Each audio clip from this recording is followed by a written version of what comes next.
आज हम पढ़ेंगे विदलन या क्लीवेज के बारे में।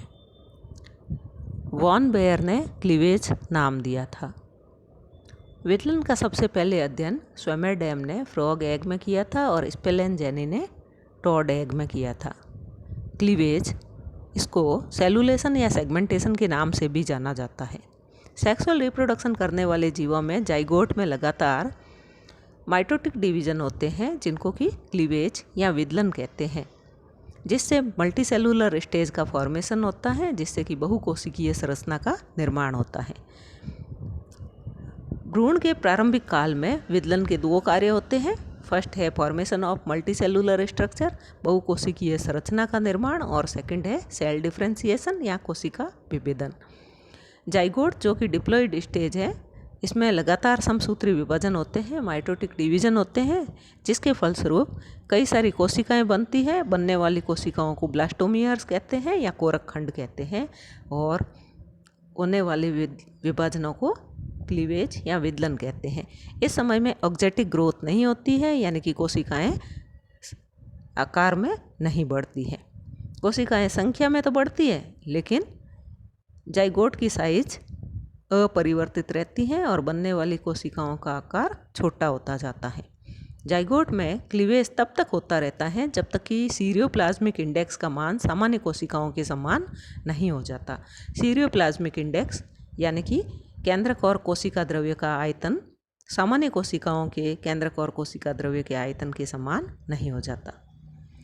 Difference between cleavage and mitosis, यह इंपॉर्टेंट क्वेश्चन है जो कि एग्जाम में पूछा जाता है। तो क्लीवेज में होने वाले कोशिका विभाजन बहुत तेज़ी से होते हैं, जबकि समसूत्री विभाजन में कोशिका विभाजन धीमी गति से होते हैं और लगातार होते हैं। क्लीवेज में अंतरावस्था या इंटरफेज बहुत छोटी होती है, जबकि माइटोसिस में यह कंपेरेटिवली लार्जर होती है। विदलन में इंटरफेज अवस्था में सिर्फ एस फेज ही उपस्थित होती है, सिंथेसिस फेज ही उपस्थित होती है, जबकि माइटोसिस के इंटरफेज में G1, S और G2 प्रवस्थाएं पाई जाती हैं। विदलन विभाजन शुरुआती अवस्था में सिंक्रोनस होते हैं, जबकि बाद में यह एसिंक्रोनस या अतुल्यकाली हो जाते हैं। सिंक्रोनस का मतलब है यहाँ पर कि शुरुआत में होने वाले विदलन विभाजन में सारी कोशिकाएं एक साथ साथ विभाजित होती हैं, जबकि बाद की अवस्थाओं में कोशिकाओं में होने वाले विभाजन जो अलग अलग होते हैं। जबकि माइटोसिस में हमेशा ही सिंक्रोनस या तुल्यकाली विभाजन ही होते हैं। क्लीवेज में कोशिकाओं का आकार घटता जाता है, जबकि माइटोसिस में कोशिकाओं का आकार नियत बना रहता है। विदलन में बनने वाली कोशिकाओं को ब्लास्टोमियर्स कहते हैं, जबकि माइटोसिस में बनने वाली कोशिकाओं को डॉटर सेल्स कहते हैं।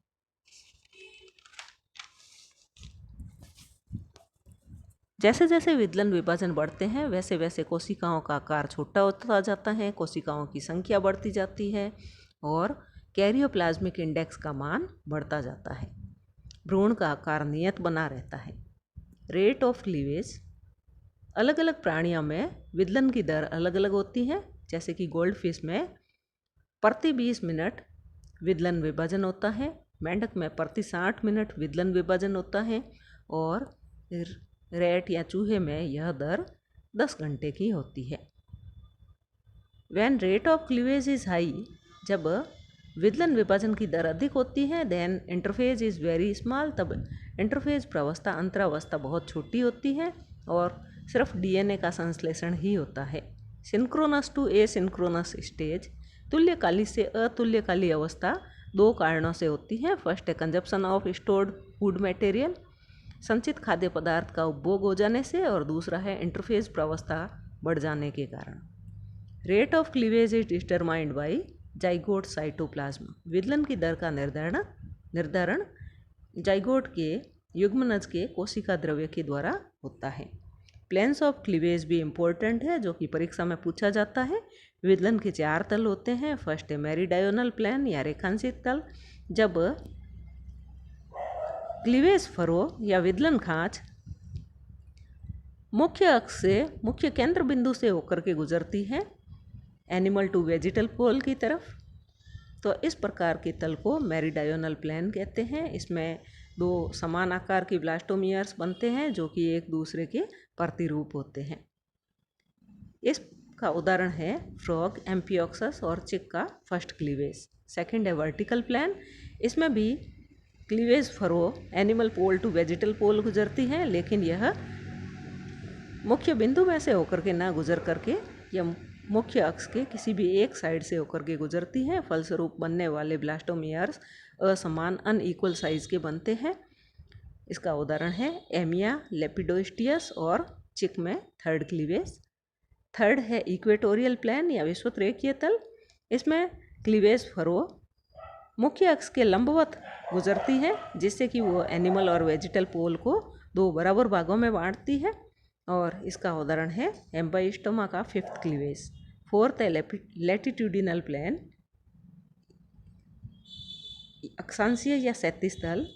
इसमें क्लीवेज फरो मुख्य अक्ष के लंबवत गुजरती हैं, लेकिन मुख्य बिंदु से ना गुजर करके यह किसी एक साइड से होकर के गुजरती हैं। फलस्वरूप बनने वाले ब्लास्टोमियर्स या कोरक खंडों का आकार असमान या अनइक्वल होता है। और इसका उदाहरण है फ्रॉग एंड एम्फियोक्सस में third cleavage. Determination of plane of cleavage, विदलन तल का निर्धारण by position of spindle fibre हमेशा ही तरकू रेशों के द्वारा होता है। जैसा कि चित्र में बताया गया है, विदलन खांच हमेशा ही स्पिंडल फाइबर के समकोण पर होकर के गुजरती है। तो फर्स्ट डायग्राम में मेरिडायनल प्लेन है, सेकंड डायग्राम में भी मेरिडायनल प्लेन है यहाँ पर, लेकिन यह फर्स्ट क्लीवेज के समकोण पर है। थर्ड में यह स्पिंडल फाइबर की पोजीशन चेंज हो जाने के कारण यह लैटिट्यूडिनल प्लेन या क्षैतिज तल है। पैटर्न्स ऑफ क्लीवेज, विदलन के प्रतिरूप। Cleavage is a coordinated process controlled by genetically determined by two factors. विदलन एक संगठित प्रक्रिया है जो कि आनुवंशिक रूप से निर्धारित की जाती है और इसको दो कारक निर्धारित करते हैं। फर्स्ट है amount and distribution of yolk in egg cytoplasm, अंड कोशिका द्रव्य में योक की मात्रा और वितरण। और सेकंड है formation of mitotic spindle and factors determines it's angle. Mitotic spindle या समसूत्री तर्कु का निर्माण और इसके कोण का निर्धारित करने वाले कारक। मैमल एग में योक बहुत कम मात्रा में पाया जाता है। प्लेसेंटा एम्ब्रियो को पोषण प्रदान करने का काम करता है, जबकि फिशेज, बर्ड्स, रेप्टाइल्स में योक की मात्रा बहुत अधिक होती है, तो उनमें प्लेसेंटा का भी निर्माण नहीं होता है और उनमें लार्वल स्टेजेज भी नहीं पाई जाती है। पैटर्न्स ऑफ क्लीवेज, यह भी इम्पोर्टेंट है। विदलन के प्रतिरूप, 4 प्रतिरूप पाए जाते हैं। फर्स्ट है रेडियल होलोब्लास्टिक क्लीवेज, अरीय पूर्णभंजी विदलन। जब भ्रूण 8 कोशिकीय अवस्था में होता है,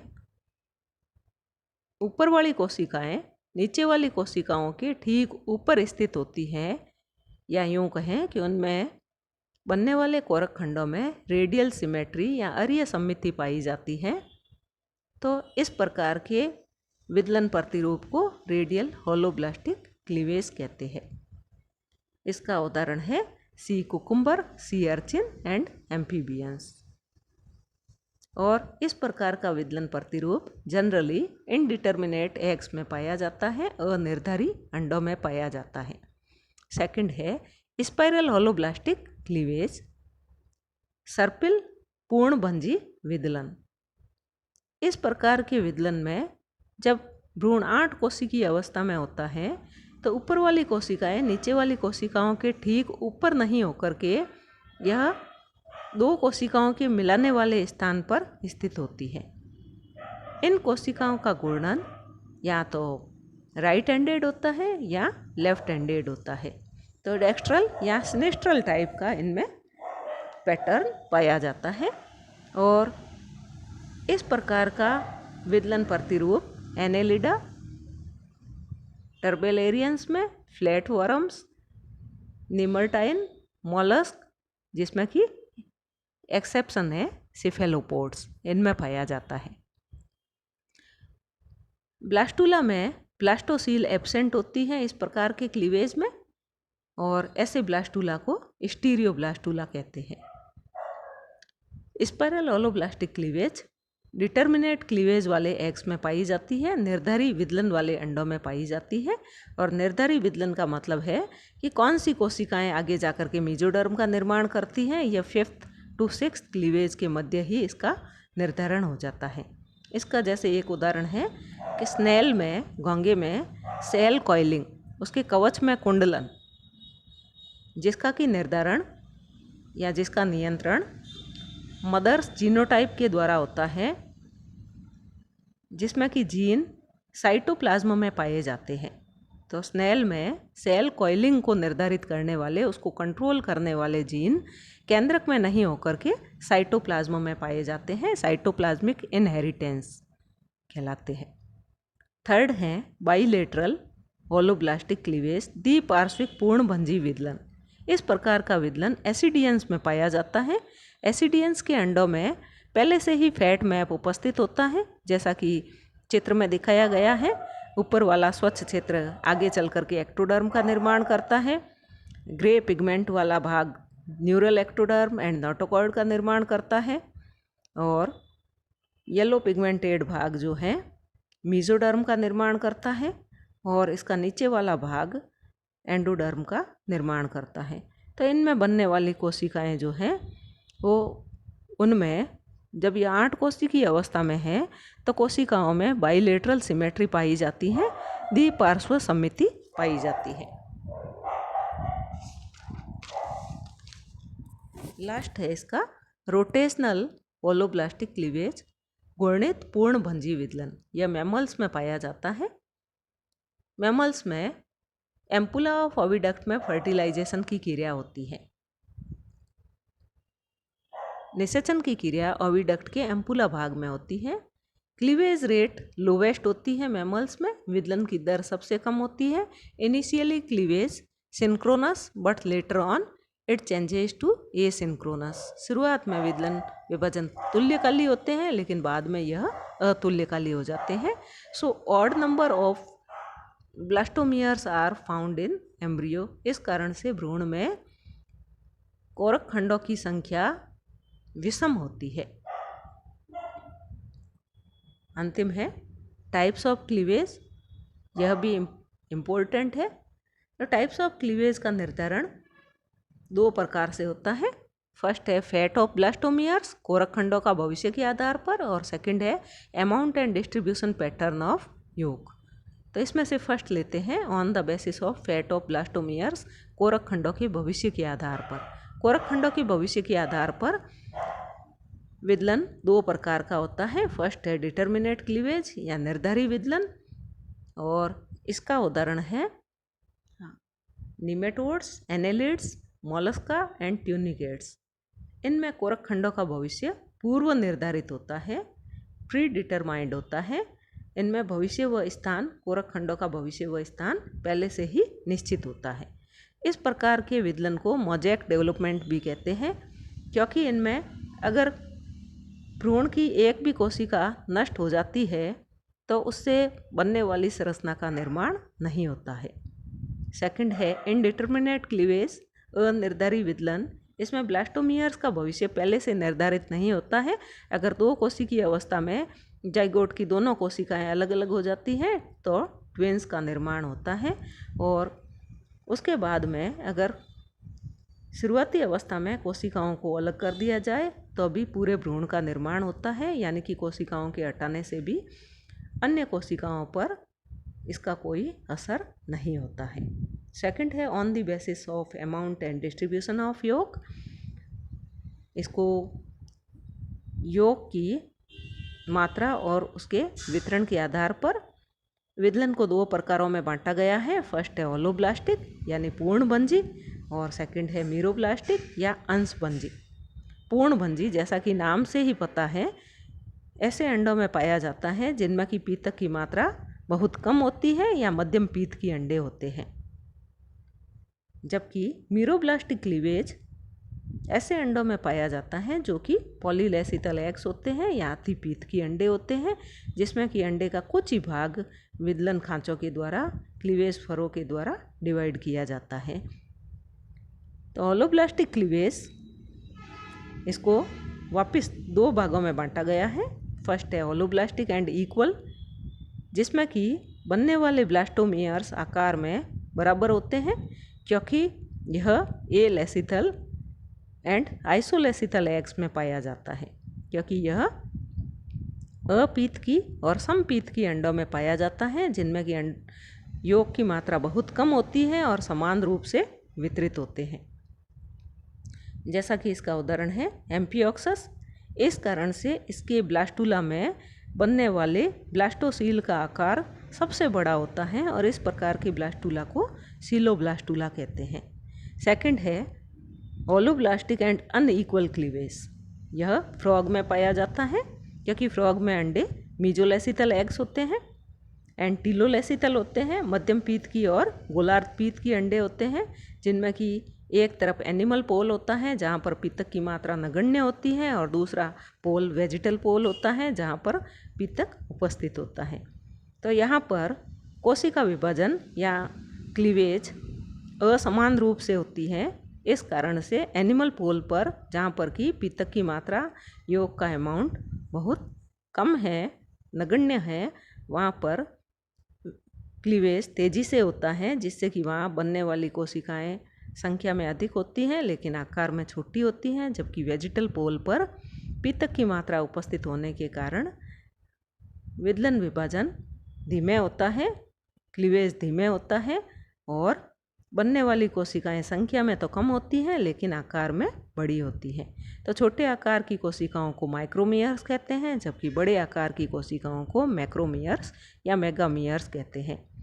और यहाँ पर ब्लास्टुला में भी बनने वाली ब्लास्टोसील ठीक बीचों बीच में नहीं बन करके कुछ एनिमल पोल की तरफ विस्थापित हो जाती है और इस प्रकार की ब्लास्टोसील को, इस प्रकार के ब्लास्टुला को एम्फीब्लास्टुला कहते हैं, उभयकोरक कहते हैं।